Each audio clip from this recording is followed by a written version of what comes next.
It was a cold day alongside the shores of the Vltava when Jaromir and his companions sat down in their newly built homes. It had been months since they had left their original homeland, and throughout their treacherous journey, they had met many foreign peoples, including Celts, Goths and Avars. Jaromir whistled as he put his weapons in his house, thinking of his siblings. His brother had joined a družina and built his village by the Svislac River, and his sister had joined a Sklaveni tribe and settled by the Danube's shores. Little did any of them know that their villages would, in later centuries, evolve into the cities of Prague, Belgrade and Minsk. Welcome to our video on the earliest stages of Slavic history. In this episode, we will go back to an era shrouded in mystery, a time long before there was ever a Russia, Poland or Bohemia. In doing so, we will try to answer the difficult and controversial question: what are the origins of the Slavic people? Is there an original Slavic homeland, or is the reality more complex than anything these two questions can answer? Welcome to our video on the origin theories of the Slavs. This video is sponsored by our YouTube members and patrons, who get 2 exclusive videos weekly, not available anywhere else, for their kind support of our channel.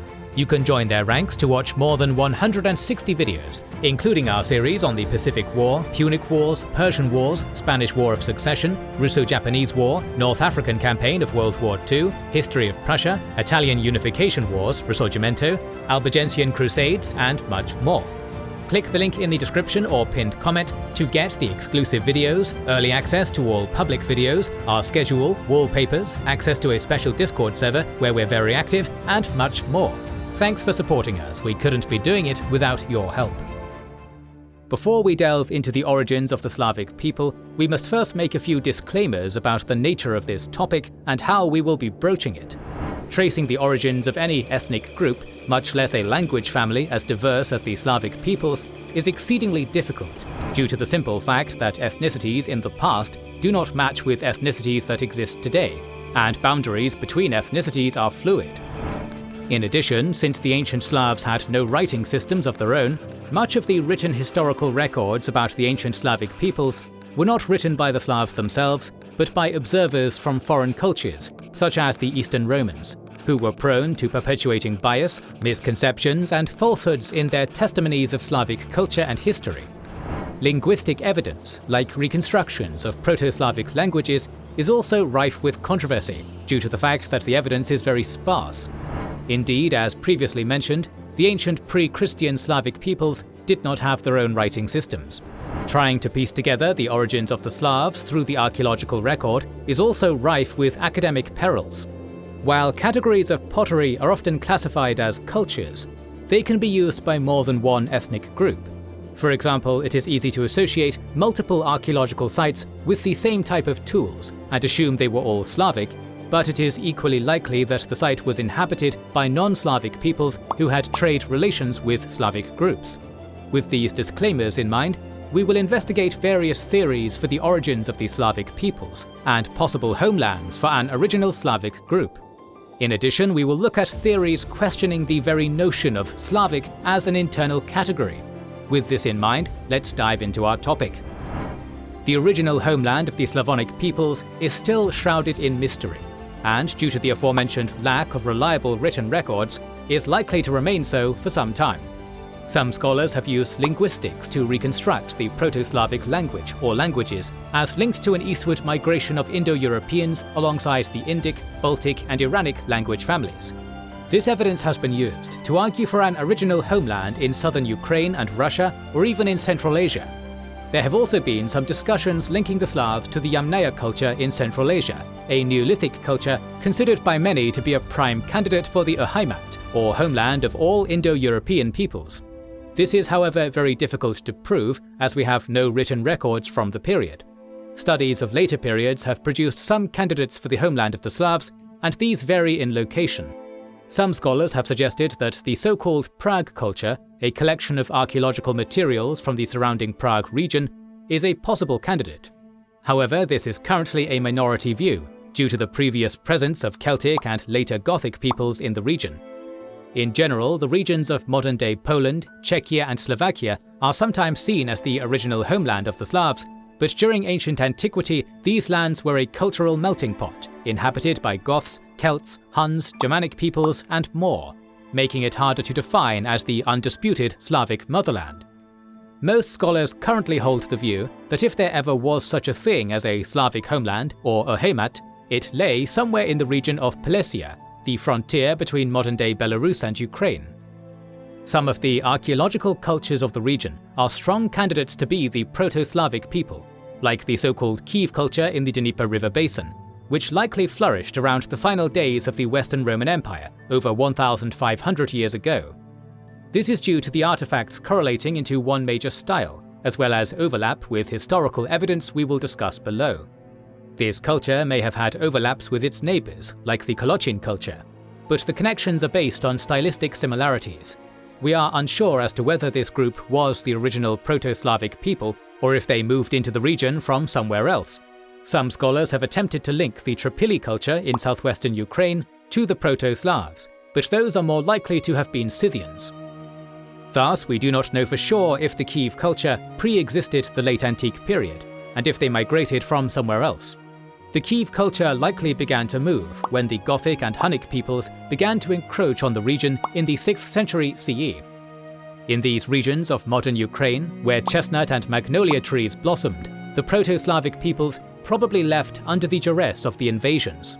This is still a debated topic, but this is the most likely archaeologically based theory for periods where we have no historical records. We will now move on to literary sources that mention some possible Proto-Slavic tribes. Some of the earliest mentions of tribes stem from the 1st to 2nd centuries CE, mainly from Roman authors like Pliny or Tacitus. In their writings about the Germanic peoples of northern Europe, these ancient Latin historians mention some tribes that appear culturally distinct from their Germanic neighbours, called the Veneti. This tribe apparently lived somewhere east of the Vistula River, located in modern Poland, but their location is unclear and it may have been near modern Belarus. Around 5 centuries later, the Eastern Roman historian Procopius provides us with more detailed descriptions of those tribes.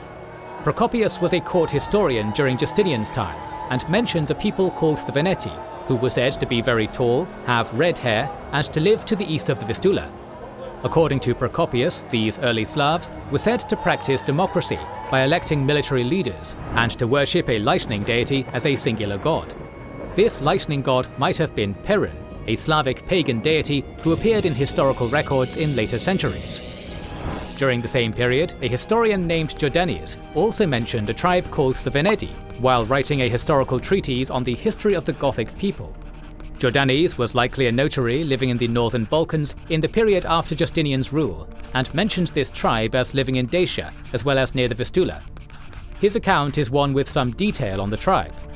He mentions they lived in clan structures with various names, like Sclaveni and Antes, but are all apparently the same group. These 3 different names were used for various Slavic tribes by late antique authors.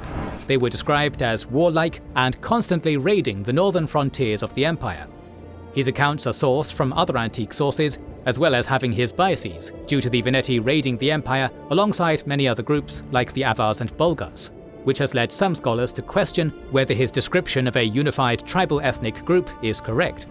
Thus, the accounts must be taken with a grain of salt. Eastern Roman writings like the Strategikon also mention a tribe called the Antes, which were also given the name of Sclaveni and described as being fearless in war. These Antes may have been the same group as the Veneti, both because of the aforementioned accounts of ethnic ties, but also because Anti and Veneti may be variations of the same exonym. Some scholars have questioned whether they were Slavic or whether they were Gothic, but this may also be a case of cultural mixing amongst neighbouring tribes. The name Sclaveni would end up becoming a collective name of all southern Slavic peoples who ended up in the Balkans during the era of Slavic migrations. In the meantime, the names Veneti and Antes lived on in the now extinct Wends, a group of Slavs who lived in Germany throughout the Middle Ages.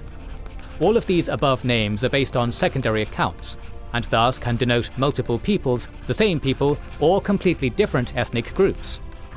Most scholars, however, consider these to be the likeliest candidates for the Proto-Slavs. An important topic on the origins of the Slavs is their migration patterns, which saw them disperse from their original homeland, wherever that may have been, and settle across the huge swathes of Eastern Europe that their descendants still inhabit today.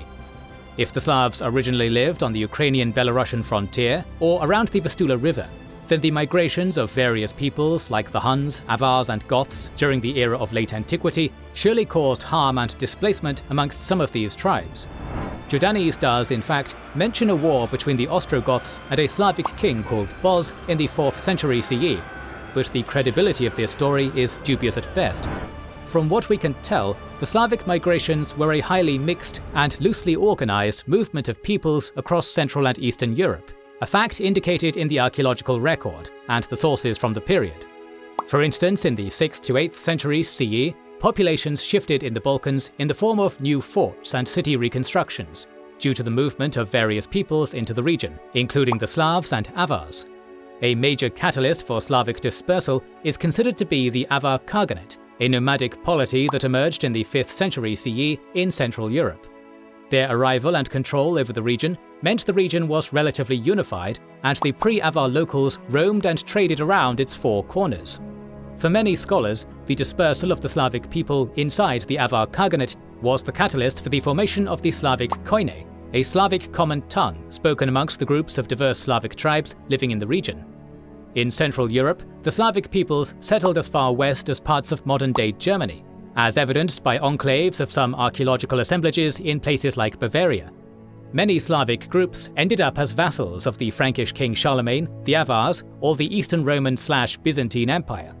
This cultural hodgepodge of various early medieval peoples had a deep impact on the ethnogenesis of various later ethnicities, like the various Slavonic kingdoms, but also Romanians and Hungarians, as all these groups influenced each other.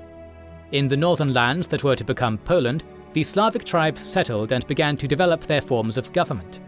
In the lands of the Eastern Slavs, where there was no Avar rule, there was also a continuous presence of the Slavic peoples. Slowly, Nordic peoples began to arrive in the region, planting the seeds for the formation of the Kievan Rus, the first large Eastern Slavic princedom claimed by Russia, Ukraine and Belarus as their forefathers. The movement of the Slavs thus appears irregular and prone to the geopolitical turmoil of the region. They most likely did not aim to go somewhere specific, just hoping to be where their own brethren were. The patterns and geographic spread of the Slavic migrations also shows us that the early Slavic peoples did not exist in a cultural vacuum, but were heavily influenced by their Gothic, Celtic, Hunnic and Avaric neighbours as they moved around Eastern Europe. There is one more interesting theory on the origins of the Slavs that is worth mentioning. This theory is that the name of Slav itself, being an exonym, implies there was never a unified Proto-Slavic people. This theory stems from the scholar Florin Curter, who takes a counter view to many theories that focus on finding an original prime Slavic homeland or group. For Curter, it is futile to speak of a Slavic homeland or original Slavic linguistic group, as he considers the linguistic links too opaque, and much of the material culture posed by archaeology as too difficult to pin onto one singular group. Seeing no exit from a labyrinthine mess of often confusing accounts by Eastern Roman historians, Curter suggests that Slavs were in essence formed in the minds of Byzantine authors as a political category of rather disparate groups. Essentially, many of the tribes that were given foederati status by Byzantine emperors were artificially grouped together by the Eastern Roman elites, and slowly these political categories evolved into the Balkan Slavonic tribes. Thus, the formation of Slavic identities is best seen as a political process, rather than one direct line of migrations from a homeland. This is a theory that has found traction in modern times. The difficulty of linguistic reconstruction has been mentioned previously, and it is equally difficult to ascribe ethnicity to pottery. The name Slavs is also likely an exonym coming from Sclavus or the Sclaveni. However, the making of the Slavs theory has also come under much criticism. For instance, it can only apply to the Balkans and parts of Central and Eastern Europe, as opposed to the Northern European Slavic tribes, like the Proto-Poles and Proto-Russians. It also can be said that while there are no singular migration waves of Slavs that can be identified with any regularities, some cultural shifts over time as Slavic tribes arrive in some regions may suggest tribal identities that pre-existed their arrival. This is a very nuanced debate, as all ethnicity studies run into the problem that ethnic boundaries are always fluid. However, there has been much scholarly discussion that has enriched and nuanced discussions on the origins of the Slavs as peoples. With these differing accounts and theories on the origins of the Slavs, and the lingering question of whether a Proto-Slavic people even existed, we must ask the question, was there a self-conception of Slavic identity or identities? While we have no records of peoples who modern historians might label as Proto-Slavs, it is almost certain that to the peoples living during that ancient time, no such identity existed. Nor for that matter did identities like those of today's Slavic nations. Only hundreds of years later, during the early medieval period, did the seeds of modern Slavic identities emerge in the forms of early Croatian and Polish nobles, as well as the ideas of the Kievan Rus as a unified space. However, these identities were all exclusive to social elites, and all arose centuries after the migrations. It is difficult to use other connections like religion, as we have very little evidence of Proto-Slavic belief practices. Some early Slavic religions, like those of the Proto-Bulgarians, emerged from pre-Slavic religious practices like that of the Thracians, while Slavic cultural groups assimilated various spiritual and ethnic practices from their Turkic and Germanic neighbours. For the average member of a Slavic tribe during the age of Slavic migrations, what likely mattered most was their tribal identity and their role in their family, rather than any overarching Slavic identity. It was their tribe and their family that made them get up in the mornings and go to bed in the evenings, not their ethnic or linguistic group. Thus, we can see that, for all the reasons discussed above, it is impossible to know whether a Proto-Slavic transnational identity existed. As we have seen, there is no easy answer to where the original Slavonic homeland was. The likeliest candidates are the Kyiv culture and Veneti. But there are also less possible but likely candidates like the Prague culture. The often fraught history of historiography about Eastern Europe makes things more difficult. A singular Slavonic identity is also an exonym later taken over by later Slavonic states. However, one thing is certain: the spread and formation of the various Slavic peoples occurred over centuries and in territories with other diverse ethnic groups. Throughout history, this has led to a closer identification with or a rejection of connections with other Slavic peoples, depending on how the exonym Slav was received by a group. However, both the links between them linguistically, as well as the distinctions amongst them culturally, are self-evident.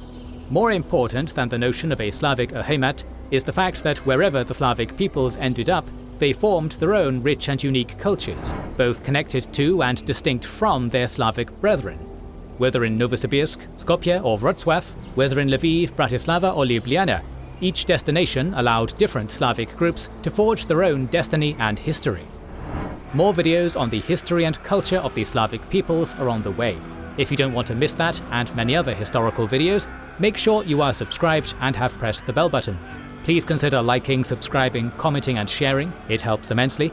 Recently, we've started releasing weekly Patreon and YouTube member exclusive content. Consider joining their ranks via the link in the description or button under the video to watch these weekly videos, learn about our schedule, get early access to our videos, access our private Discord, and much more. This is the Kings and Generals channel, and we will catch you on the next one.